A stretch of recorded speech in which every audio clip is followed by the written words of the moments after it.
This is the problem with extreme plot driven writing in soap operas. You have to have all your characters not want to communicate, basically, even with people they would usually communicate with.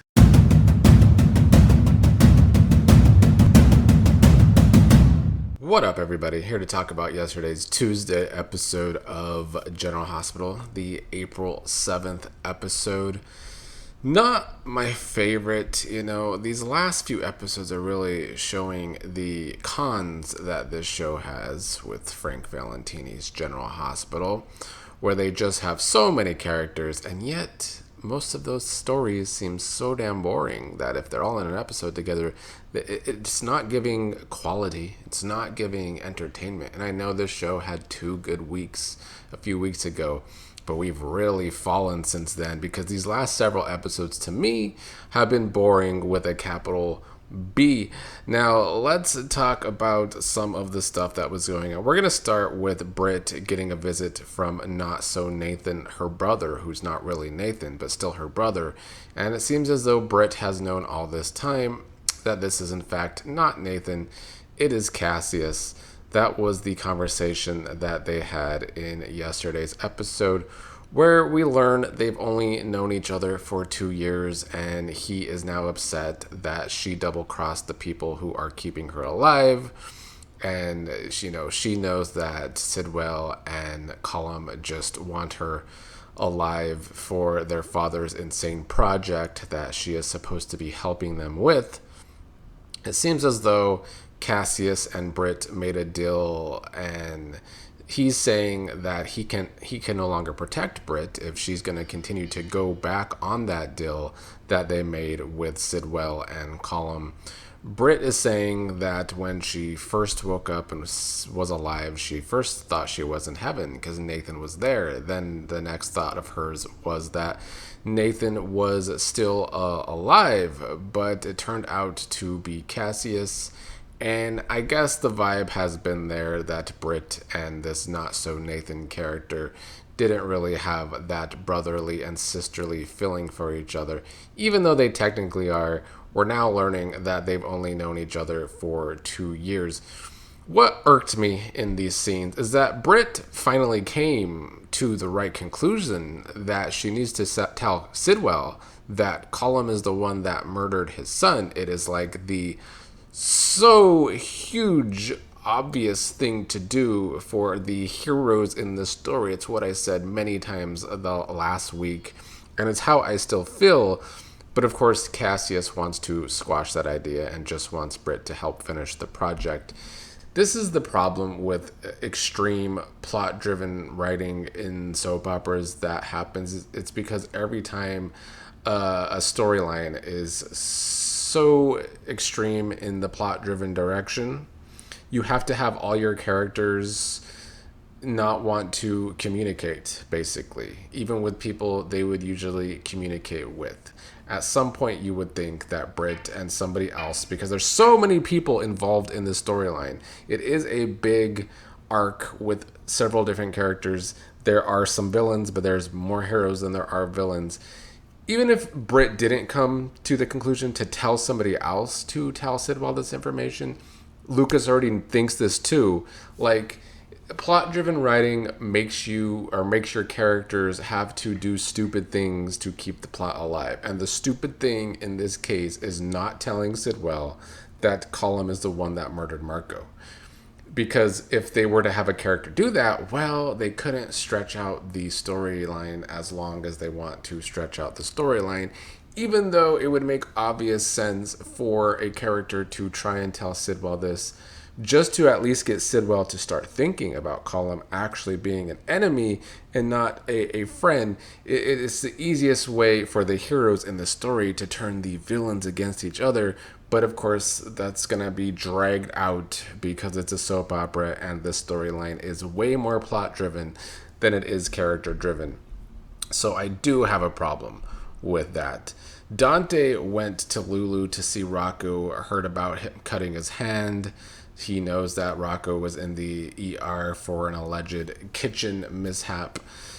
They talked about Jason, and Rocco's worrying for Danny because of his father Jason being taken away.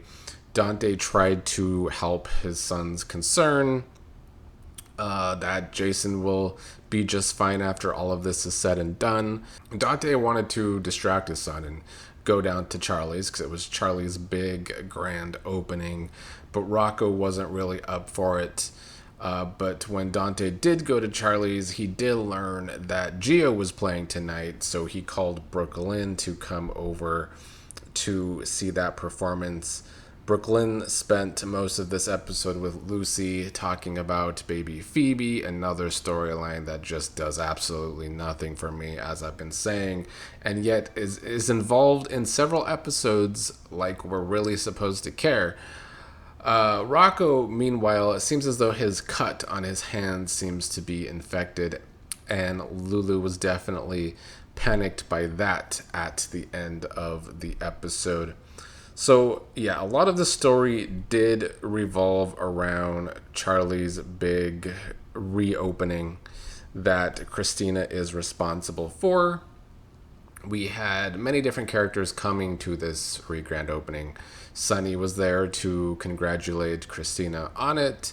Michael ended up bringing Jacinda for the night, which of course Christina was happy to see her there, and kind of vice versa.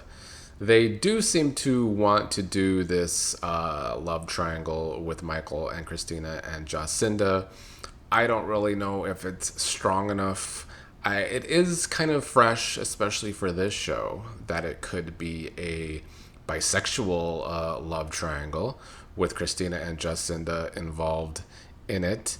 And it also has a sibling aspect because Michael and Christina are brother and sister, and they're going after the same girl. Days did this many years ago at this point, so General Hospital is behind the times, but that's not surprising. This is Frank Valentini's General Hospital. They strive to be behind the times with these kind of social interactions. Let's see. Gio was there nervous. He has to be the backup for Trina's singing performance in this night of Charlie's grand opening. Emma was there to try and calm him down, and they do not put Gio and Emma on a lot, especially Emma. I feel like Emma's never on. Gio is on more than Emma, for sure, even though I feel like Emma should be the bigger, younger character of the two because her grandmother is Anna. Trina, of course, also nervous for her performance. It is her big night. Both Kai and Jocelyn are there to support her on her big performance. Good to see that Jocelyn had some time away from her terrible story of being a WSB agent to be there for her friend Trina tonight. I did like nervous Trina and Gio trying to calm each other with their own nerves, and Gio saying that a little bit of nerves is actually good for a performance. And I do think it can be in certain areas. Well, while all this is going on, we had Danny and Charlotte together. Alexis, surprised they were together. Alexis should continue to be surprised by how much time they spend together as kissing cousins, as she is one of the main links to them being kissing cousins. Alexis made note to be worried about how Charlotte drives, wanting Danny home safely. That could play a key at the end of this episode. Portia and Isaiah were on. They were having dinner together. They were pretty boring overall. They were still bickering about the nursery, and Portia telling him she wouldn't blame him if he decides to leave before the baby comes, but he's not going anywhere. Then they end up making some love. You know, fine scenes with them, but the show really needs to find better stories for their black characters on this show, because clearly the black characters, the black actors and actresses have enough episodes a week, but like they really don't want to put effort and time into making their stories more interesting. But it plays into the bigger part of this show having so many characters, and yet with so many characters, there are so little good storylines for all of these characters. Without the big old plots, with the big villains, the rest of the show is pretty damn boring, and episodes like the last 4 have showed that. The other big part of this was Jordan coming home to Curtis after she was working out with Justine in yesterday's episode. He was telling her about the whole family wanting to work together on the nursery room for Portia.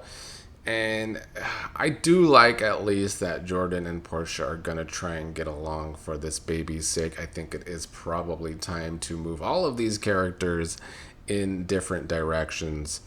But the big part of the ending here, even though it was a pretty damn boring episode overall, the ending montage was pretty good when we have Trina and Gio giving their performance, Gio on guitar, Trina singing, which I thought was a pretty good performance. We see a montage of Jordan and Curtis in their car. He's rubbing her leg. They end up kissing after saying I love yous, but with them kissing, Jordan takes her eyes off the road and looks like she crashes. The question is it into Danny and Charlotte?